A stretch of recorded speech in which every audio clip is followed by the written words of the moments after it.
Good morning. कैसे हैं आप लोग? Today we discuss Newton's law of motion lecture 4। इसमें कुछ हम खास प्रॉब्लम्स करने वाले हैं न्यूटन्स लॉ ऑफ मोशन में। इसमें जो टॉपिक ले रहे हैं हम,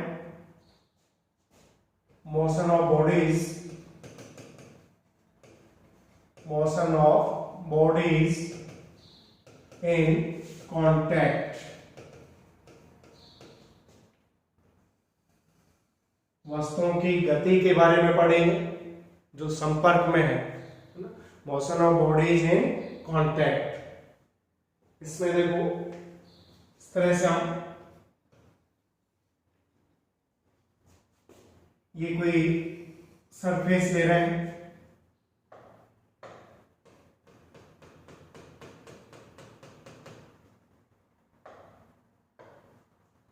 और यहां टू बॉडीज ले रहे हैं।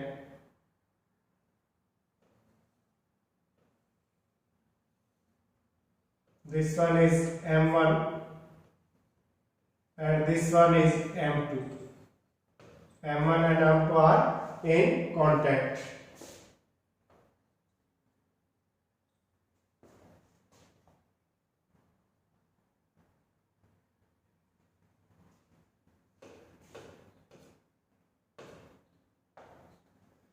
अब यहां देखो, यहां से कोई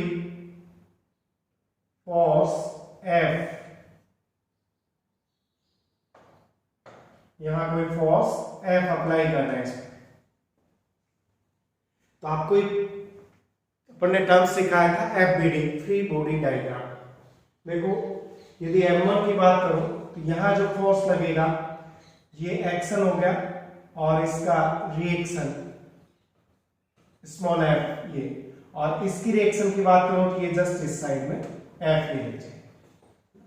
Every action has equal and opposite reaction। जब हमने एक्सटर्नल फोर्स F अप्लाई किया तो M1 पर M2 ने इसके अपोजिट रिएक्शन फोर्स भी अप्लाई किया। अब देखो यहां पर हम बात करें M1 और M2 की, तो FBD फॉर M1 की बात करें तो M1 के लिए देखो जो फोर्स लग रहा है इनको रिप्रेजेंट कर देते हैं। ये M1 हो गया। M1 पर इस डायरेक्शन में हमने लगाया F और इसके अपोजिट यहां रिएक्शन फोर्स लगा स्मॉल f, ठीक है। और जो भी फोर्स लगा रहे हैं तो ये दोनों कांटेक्ट में, यानी दोनों ही का एक्सेलरेशन कॉमन एक्सेलरेशन रहेगा a। तो हम इसकी बात करें तो देखो ये a एक्सेलरेशन से इस डायरेक्शन में मूवमेंट कर रही है। Clear?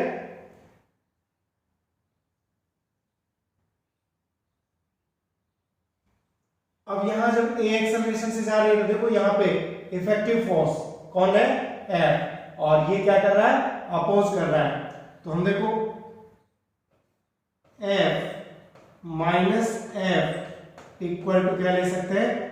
M1A। F minus F M1A, ये एक्सटर्नल फोर्स, ये रिएक्शन इक्वल टू M1A। यदि मैं बात करूं इसकी फॉर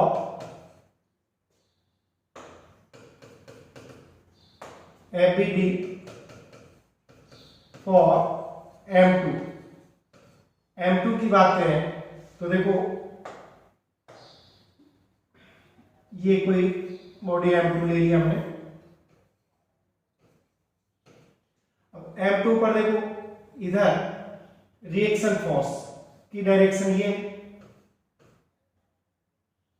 रिएक्शन फोर्स F, और इधर कोई फोर्स अप्लाई नहीं हो रहा। इसका एक्सेलरेशन कॉमन एक्सेलरेशन है, दोनों कांटेक्ट में तब तक ही रहेगी जब तक कॉमन एक्सेलरेशन रहेगा। तो यहां F इक्वल टू मेरे पास आ गया M2A। क्लियर? तो यहां ये हो गया रिएक्शन F। यदि एक्शन फोर्स की बात करें तो देखो F equal to M1A plus F, और ये F की वैल्यू आप पुट करो तो देखो F equal to M1A plus क्या हो जाएगा m2a, और यहां से मेरे पास एक्सेलरेशन का फॉर्मूला मिल जाएगा कि देखो F इक्वल टू हो गया m1 प्लस m2a, और net acceleration a it means F upon m1 plus m2। और वैसे भी एक्सेलरेशन की जब भी बात करोगे आप, तो एक्सेलरेशन का मतलब ही ये होता है भाई नेट फोर्स अपॉन नेट मास, ये मतलब होता है। तो एक्सेलरेशन आ गया कि a equal to F upon m1 plus m2। इस तरह से अपन इनका एक्सेलरेशन और फोर्स निकाल सकते हैं, रिएक्शन फोर्स निकाल सकते हैं, ठीक है। तो a इक्वल टू हमारे पास आ गया F m1 प्लस m2। इसी में देखो एक और क्वेश्चन देखते हैं।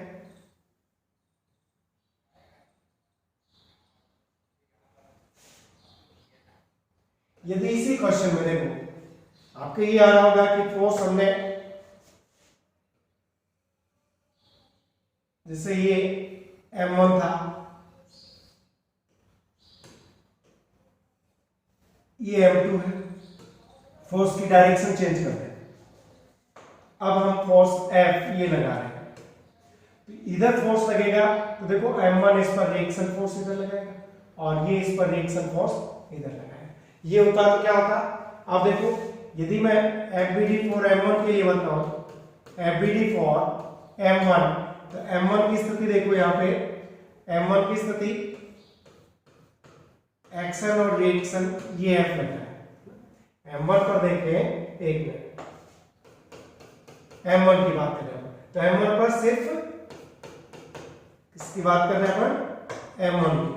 m1 पर फोर्स देखो सिर्फ इस डायरेक्शन में, ये इसका रिएक्शन लग रहा है, ये रिएक्शन लग रहा है, और ये इसका एक्सेलरेशन a हो गया।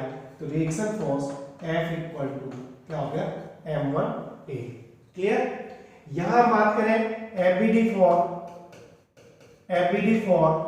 m2, तो m2 की बात करें तो देखो m2 का देखो यहाँ पे ये m2 है अपने पास, और ये एक्सटर्नल फोर्स F लगा, लेकिन रिएक्शन इसके जस्ट अपोजिट लगा, तो ये एक्सेलरेशन a हो गया।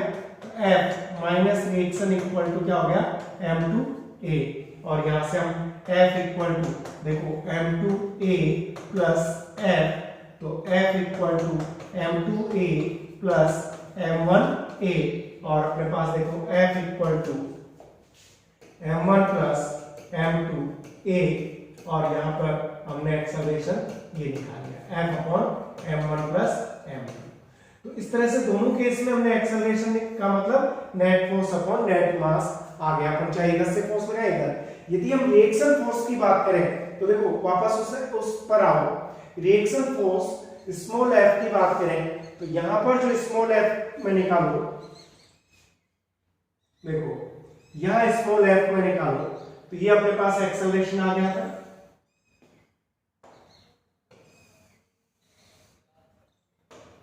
ये अपने पास एक्सेलरेशन आ गया था, और स्मॉल f रिएक्शन, जो रिएक्शन फोर्स था, रिएक्शन की बात करें तो F इक्वल टू m2a, और a की वैल्यू मैं ये लिख दूं तो हो गया F upon m1 plus m2। ये रिएक्शन फोर्स अपने पास आया। तो यहां पर ये तो क्या था एक्सटर्नल अप्लाइड फोर्स, और ये क्या था F। अब मैं दूसरे केस में बात करूं कि जब फोर्स की डायरेक्शन यहां चेंज की हमने, तो अब यहां देखो अपने पास जो रिएक्शन जो यहां पर आया रिएक्शन F, तो ये था m1a, और a की वैल्यू मैं यहां रखूं तो m1a upon F into m1 plus m2, ये रिएक्शन फोर्स आया। तो आप दोनों फॉर्मूले को देखो, ध्यान से देखो, यहां जो F था m2F upon m1 plus m2 है, यहां m1F m1 प्लस m2 है। इट मींस m2F कब आया, जब हमने m पर एक्सटर्नल फोर्स लगाया m1 पर, जब हमने m2 पर एक्सटर्नल फोर्स लगाया तब m1F प्लस m2 अपोजिट। तो ध्यान रह जाएगा क्या डिफरेंस है। देखो जब यहां फोर्स लगाया था हमने m1 पर, तब रिएक्शन फोर्स m2F आया था m1 पर, और यहां रिएक्शन फोर्स आया m1F। ठीक है, दोनों क्वेश्चंस को आप अच्छे से देख सकते हैं। मोशन इन कांटेक्ट बॉडीज के दो केस अपन ने लिए हैं। आराम से नोट कर सकते हैं। यहाँ पे फोर्स अपन ने यहाँ लिया, m1 पर फोर्स लगाया, अब m2 पर लगाया।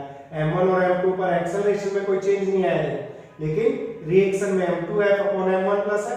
कब? जब m1 पर लगाया और m2 पर लगाया तो m1F प्लस m2F है।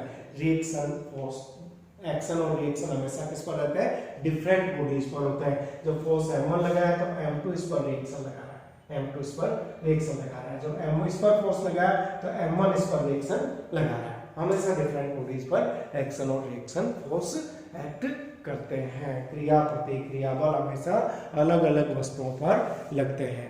आगे बात समझ में अच्छे से नोट कर लिया। चलो और देखते हैं, एक क्वेश्चन और देखते हैं।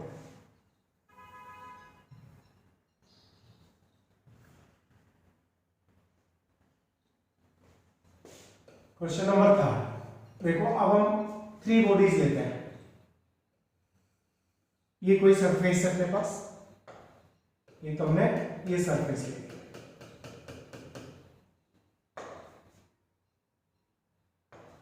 और यहां ये body m1, another body m2। थोड़ा सा और अपन अच्छे से बना लेंगे तो फोर्स को अच्छे से शो कर पाएंगे।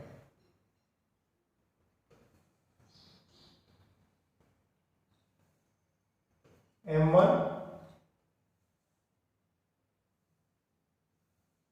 कांटेक्ट में है m2 एंड m3, ये ठीक है। अब यहां पे हम बात करें, देखो वर्टिकल तो मोशन है नहीं, नॉर्मल रिएक्शन mg वही है। हम बात कर रहे हैं जो एक्सटर्नल फोर्स F अप्लाई कर रहे हैं इस पर, हमने एक्सटर्नल फोर्स F अप्लाई किया। तो यहां पर देखो जो रिएक्शन, देखो m1 पर रहा तो m2 इस पर जो रिएक्शन लगाएगा ये रिएक्शन फोर्स F, और ये इस पर बराबर इक्वल एंड अपोजिट लगेगी। फिर इसकी बात करें, ये भी F, इसकी बात करो तो देखो ये कितना F2, तो ये भी इस पर कितना लगाएगा F2। एक्शन और रिएक्शन कैसे रहेंगे? इक्वल एंड अपोजिट रहेंगे। समझ में आ गई बात? एक्सटर्नल फोर्स F ले रहे हैं, m1 पर लगा, m2 ने रिएक्शन कितना लगाया? m1 ने भी उतना ही रिएक्शन लगाया। फिर m2 पर इसने कितना लगाया? F2, और m2 ने भी m3 पर उतना ही रिएक्शन प्रतिक्रिया बल लगाया। अब देखो हम तीनों m1, m2 और m3 की बात कर लेंगे। देखो यहां पर फर्स्ट हम ले रहे हैं m1, FBD फॉर m1, ये हमारे पास m1 है, ठीक है। ये m1 था हमारे पास यह सरफेस में, और यहां पर ये फोर्स अप्लाई किया था हमने F, जो एक्सटर्नल फोर्स है, इस पर जो नॉर्मल रिएक्शन लगा ये F1 इसके जस्ट अपोजिट है, और ये सब का एक्सेलरेशन इधर कितना है? a, तो एक्सेलरेशन तो सबका कैसा रहेगा? कॉमन, ये मूवमेंट करना है इस तरह से। तो देखो यहाँ इफेक्टिव फोर्स F माइनस कितना हो गया? F, ये तो अपोजिट कर रहा है, इक्वल टू क्या हो गया? m1a, ये इसका अपने पास रिएक्शन आ गया। यदि FBD अपन m2 की बात करें तो देखो यहाँ पे मैं m2 ले रहा हूं, ये m2 लिया, और m2 पर अपने पास जो देखो इधर जो लग रहा है m2 पर ये कितना लग रहा है? F1 रिएक्शन, और इधर जो लग रहा है ये F2 रिएक्शन फोर्स F2। तो यहां इनकी बात करो तो देखो ये एक्सेलरेशन a, तो फिर इधर जा रहा है F1 minus F2 equal to m2a, ये अपन सेकंड बॉडी के लिए। थर्ड बॉडी का अपन डायग्राम बनाए तो देखो थर्ड बॉडी के लिए देखो ये अपने पास था m3, इसकी बात करूं तो देखो इधर रिएक्शन कितना लगा? F2, इक्वल और अपोजिट, इधर कोई फोर्स है नहीं, और ये एक्सेलरेशन क्या हो गया? a, तो यहाँ पे हमें मिला F2 इक्वल टू m3a। तो ये तीन इक्वेशन अपने पास आ गए, F1, F2, और यहाँ से जब F2 की वैल्यू आ गई तो देखो F1 का भी निकाल सकते हैं हम। देखो F2 का वैल्यू मैं यहाँ पुट कर दूं तो देखो F1 इक्वल टू मेरे पास m2a प्लस F2, और F2 की वैल्यू कितनी है? m3a, ये अपने पास F1 की वैल्यू होगी। और F1 की वैल्यू देखो यहाँ पुट करूं तो मेरे पास F की वैल्यू आ जाएगी, देखो M1A plus F1, it means F equal to M1A plus देखो F1 की वैल्यू पुट कर दो M2A प्लस M3A, और यहां से यहां हम देखो F equal to M1 plus M2 plus M3 और A, और एक्सेलरेशन A का फॉर्मूला आ गया अपने पास F upon M1 plus M2 plus M3। तो वापस net force upon net mass आ गया अपने पास, ये फॉर्मूला किसका आ गया, कॉमन एक्सेलरेशन। ये क्या है, कॉमन एक्सेलरेशन। जब बॉडी कांटेक्ट में है तो एक्सेलरेशन कैसा रहेगा, कॉमन। ट्रेन इस तरह से चल रही है तो प्रत्येक डब्बे का एक्सेलरेशन समान, यदि एक्सेलरेशन समान नहीं, डब्बे अलग अलग हो जाएंगे, वो तो सब जुड़े हुए चल रहे हैं। तो ये हो गया common acceleration A equal to F upon M1 plus M2। अब देखो यदि F2 की वैल्यू निकालना चाहे, रिएक्शन फोर्स F2, तो यहां से F2 इक्वल टू देखो M3 और A की वैल्यू यहां पुट कर दो F upon M1 plus M2 plus M3। तो देखो F2 क्या था, reaction on M3 and M2 also इस पर एक्शन रिएक्शन। तो ये आ गया अपने पास, तो F2 की वैल्यू आ गई, A का आ गया, और F1 की वैल्यू हमने पहले ही निकाल लिया है।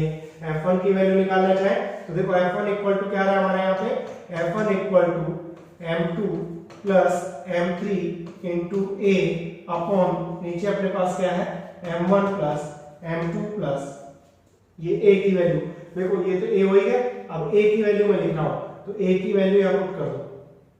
एक मिनट देखो, मैंने A शॉर्ट डायरेक्ट कर लिया था, इधर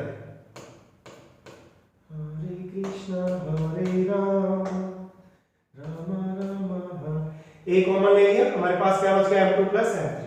अब देखो मुझे F1 निकालना है, F1 निकालना है, तो F1 equal to M2 plus M3 और A की वैल्यू मुझे ये लिखनी है, तो F upon M1 plus M2 plus M3। तो ये हमारे पास देखो इस तरह से एक्सेलरेशन हो गया, F1 हो गया, F2 हो गया और F3 हो गया। तीन चीजें अपन ने, तो इनका सिंपल सा एक तरीका आपने देखा, अच्छे से देख लो, नोट कर लो, है ना। कहीं कोई दिक्कत है तो वापस मुझे मैसेज करें, कांटेक्ट करें। अपन M1 M2 M3 free body diagram बनाएंगे, M1 M2 एंड M3, और आप आराम से देख सकते हो कि एक्सेलरेशन हमेशा कांटेक्ट बॉडीज का कैसा रहेगा, कॉमन रहेगा। ये रखेंगे तो अपने पास F1 F2 M3 आ जाएंगे। ठीक है, क्लियर, ओके। अब देखो नेक्स्ट अपन कॉन्सेप्ट ले रहे हैं, नेक्स्ट जो कॉन्सेप्ट ले रहे हैं हम ले रहे हैं पुली मास सिस्टम। पुली मास सिस्टम, यहां मैं आपको एक चीज बता दूं, ये कहीं भी आए आइडियल, इट मीन्स आइडियल पुली और आइडियल स्ट्रिंग। ये बात कहीं पे आए, ideal pulley and ideal string. तो इनकी आपको क्या बात ध्यान रखनी है, आइडियल पुली और आइडियल स्ट्रिंग की। नंबर 1, इसकी आइडियल पुली, इसका मतलब हमें जो पुली लेनी है वो कैसी लेनी है भाई, पुली लेनी है, ये कैसी लेनी है, मासलेस एंड फ्रिक्शनलेस,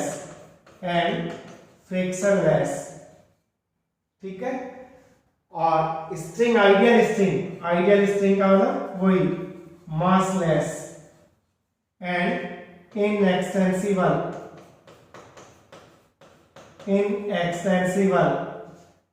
द्रव्यमानहीन और अवितान्य। ये जब भी वर्ड अपन नहीं लिखा रहे तो भी अपन मानते हैं कि पुली कैसी है, आइडियल, स्ट्रिंग भी कैसा, आइडियल।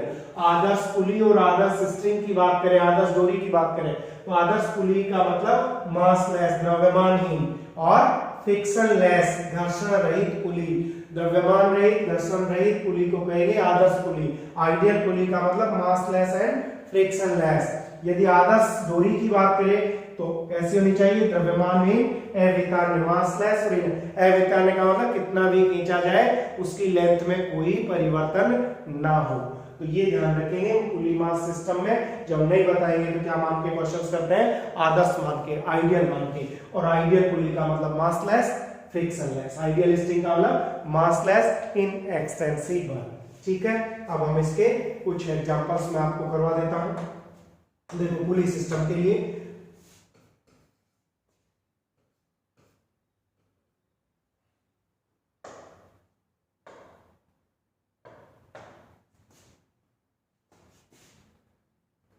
ये हमने पुली ली हुई, यहां किसी सीरीज एंड से ये लटकी हुई और पुली से ये कुछ ब्लॉक्स लटका है, 2 ब्लॉक सिस्टम है।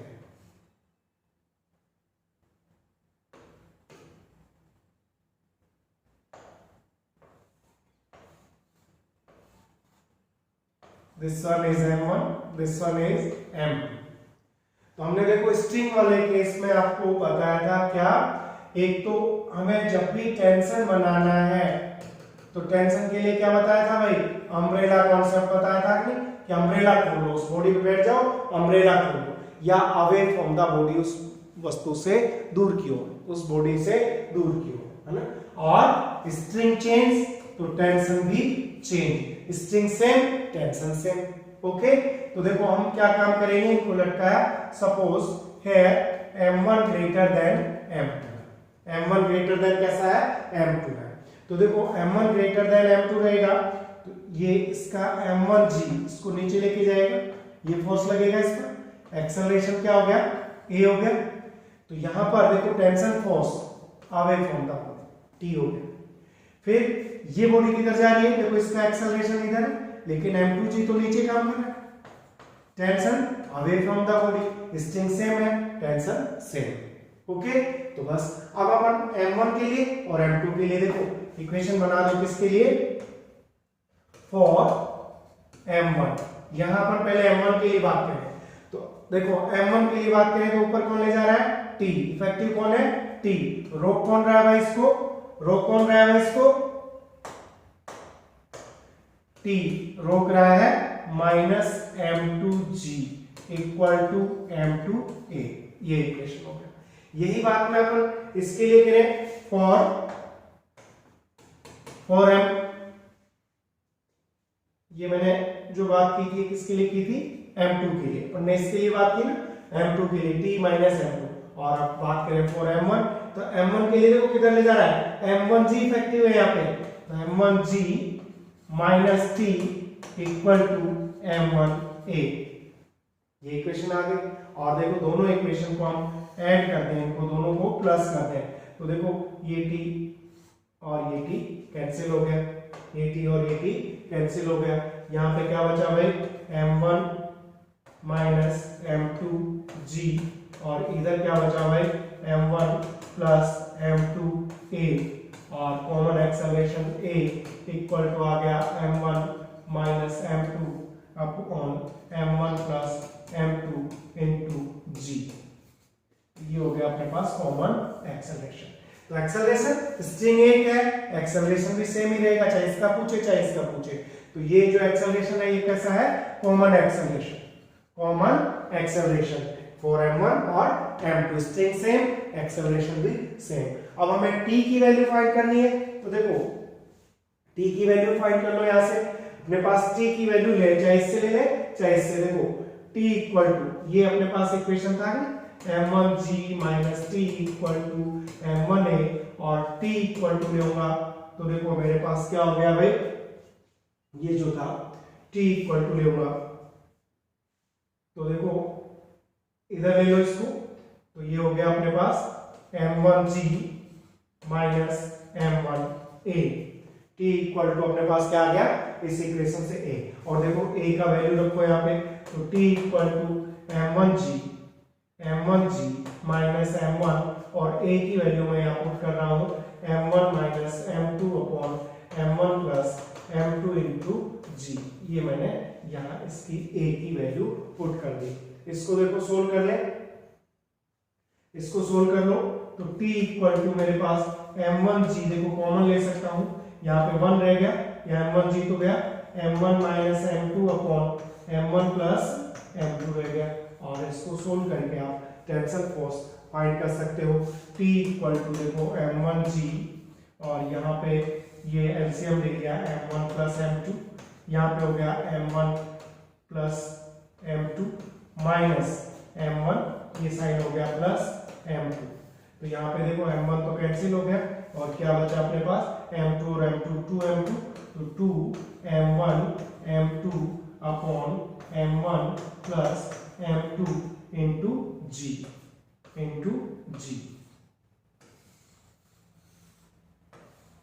तो समझ में आ गई बात, अच्छे से देख लो आप इस कॉन्सेप्ट को भी। ये अपने पास पुली सिस्टम में क्या फाइंड करेंगे, acceleration and tension force. Acceleration, common acceleration, जब तक स्ट्रिंग सेम है एक्सेलरेशन सेम रहेगा, टेंशन सेम रहेगा, है ना। तो हमने कॉमन एक्सेलरेशन निकाल लिया, और इनके इक्वेशन में चाहे तो सेकंड में या फर्स्ट इक्वेशन में अपन ने a की वैल्यू पुट करेंगे। तो इट मींस ये बहुत ही दोनों काम के फॉर्मूले हैं, ये एक्सेलरेशन का और इसका टेंशन का। ठीक है, एक और क्वेश्चन ट्राई करते हैं। देखो इसी में सेकंड क्वेश्चन, यदि अपन इसकी पोजीशन थोड़ा चेंज करते हैं, ये कोई टेबल ले लेते हैं और इसमें पुली, यहाँ पे पुली लगा रहे हैं, यहाँ पुली लगा है,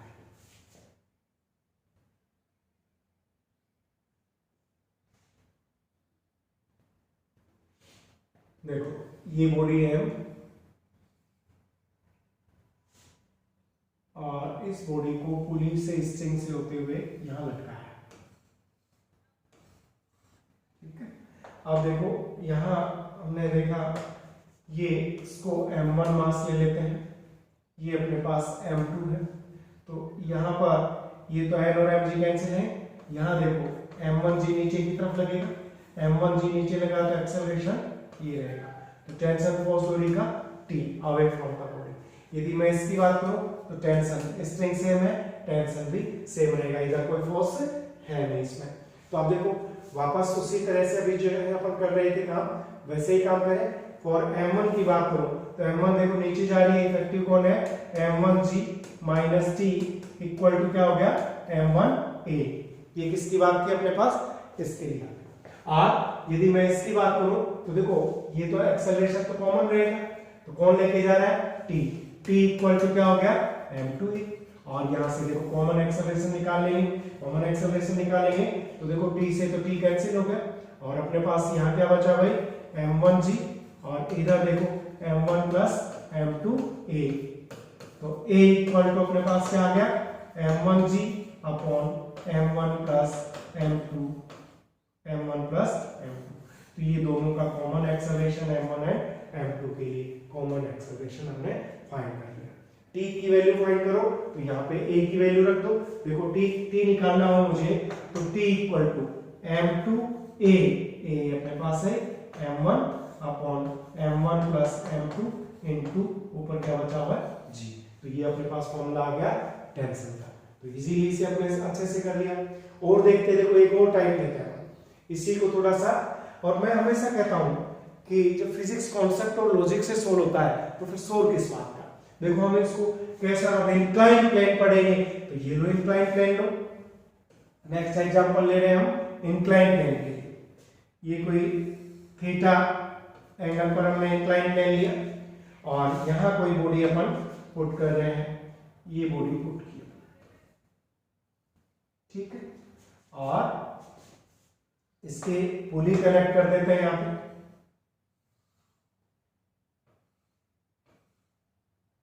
यहां ये हमने पुली लगा दी, ये स्ट्रिंग कनेक्ट कर रहे हैं, स्ट्रिंग से यहां मास m1 ले लिया, स्ट्रिंग से ये मास m1 ले लिया, और सपोज ये इस तरह से m1g जैसे नीचे की ओर लगता है, ये एक्सेलरेशन से नीचे जा रहा है। m1 ग्रेटर देन अपन क्या मान रहे हैं m2, ये हो गया m1। तो यहाँ पे कुछ भी चेंज नहीं हुआ। देखो m1g tension force away from the body, इसके लिए करूंगा tension force away from the body, और इसके लिए जब मैं m1 के लिए बनाऊंगा यहाँ पे तो देखो नीचे कौन लेके जा रहा है m1g, रो कौन रहा है t इक्वल टू m1a, तो ये हमने m1 के लिए। अब m2 की बात करो तो m2 इज वेरी सिंपल, देखो कैसे, हमेशा m2g, mg हमेशा वर्टिकल डाउनवर्ड ही लगेगा, रिएक्शन फोर्स तो हमेशा प्लेन के परपेंडिकुलर, प्लेन तो ये था अपने पास, इसके परपेंडिकुलर नॉर्मल रिएक्शन हो गया।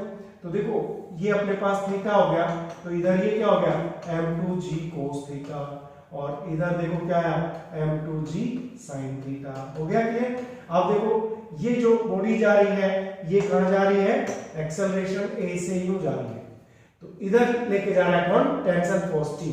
तो मैं m2 के लिए लूं t minus m2g sin theta equal to अपने पास क्या हो गया m2a, क्लियर। और देखो दोनों को ऐड कर दूं तो ऐड करने से देखो ये अपने पास इक्वेशन आ गया, t से t मैंने कैंसिल कर दिया, और क्या बच गया भाई m1g minus m2g sin theta equal to m1 plus m2a, clear. और a का फॉर्मूला देखो a इक्वल टू मैं लूंगा तो देखो m1 minus m2 sin theta g upon क्या हो गया m1 प्लस m2। तो आप कॉन्सेप्ट नहीं छूटेंगे, तो क्वेश्चन कुछ भी रहे अपन आराम से सोल्व कर पाएंगे। ये हो गया अपने पास एक्सेलरेशन। यदि मुझे t की बात करनी हो तो देखो एक्सेलरेशन की वैल्यू लिख दो, इक्वेशन फर्स्ट में मैं रख दूं इसकी वैल्यू, देखो t इक्वल टू मेरे पास इक्वेशन आ गया m1g माइनस m1a, और अब मैं a की वैल्यू यहां से उठा के रख देता हूं, t equal to m1g minus m1, a की वैल्यू मैं ले रहा हूं m1 minus m2 sin theta into g upon m1 plus m2। और सोल्व कर सकते हो इसको, आराम से सोल्व कर लो इसको। t इक्वल टू देखो m1g बाहर ले लो तो मेरे पास 1 minus m1 minus m2 sin theta upon m1 plus m2।